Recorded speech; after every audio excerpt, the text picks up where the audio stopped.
Hi, I'm Anam, a Registered Clinical Counsellor at Yorkville Counseling. In this video, you'll get to know a bit about me and I'll answer some of the most common questions that come up about therapy.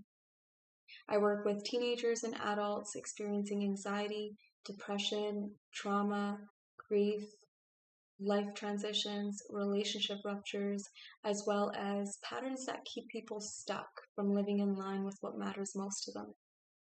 I work through the lens of evidence-based modalities, and I'm trained in level 1 of lifespan integration therapy for trauma, but at the core of my approach is a trauma-informed client-centered focus, which means I prioritize what resonates with you and supports your goals, while honoring that your patterns, coping strategies, and reactions make sense given what you've lived through.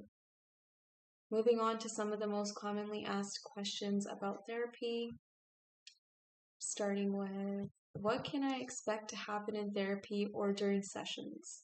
So the initial sessions focus on understanding your experiences and getting clear on your goals. So what you're hoping to achieve in your life and within yourself.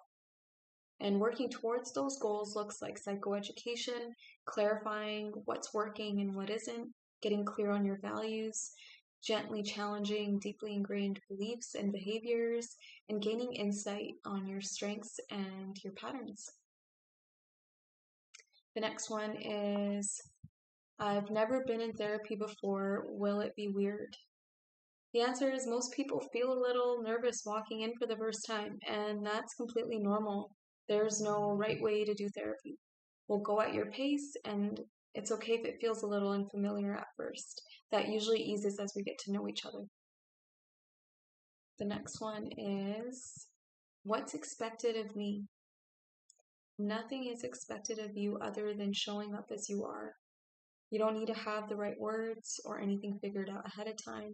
My job is to help you guide that conversation and create the space for you. Yours is to just be here. How does healing happen in therapy? By giving yourself room to explore, be honest with yourself, gain insight, and turn what you learn into real actionable change, challenging yourself and building tools along the way. And lastly, what's your view on human suffering? So my view is that we all have different parts within us that develop to help us survive different stages of our lives. The problem isn't the parts themselves. It's when we let them dictate what we think, feel, and do, pulling us away from acting in line with our values and the guiding principles of our lives. And this here is an example of internal family systems therapy in my work. And then the other piece is the meaning we make about ourselves from our experiences. When we hold on to the stories we tell ourselves, we limit who we are, what we're capable of, and what we do next. And this is an example of where acceptance and commitment-based therapy comes in.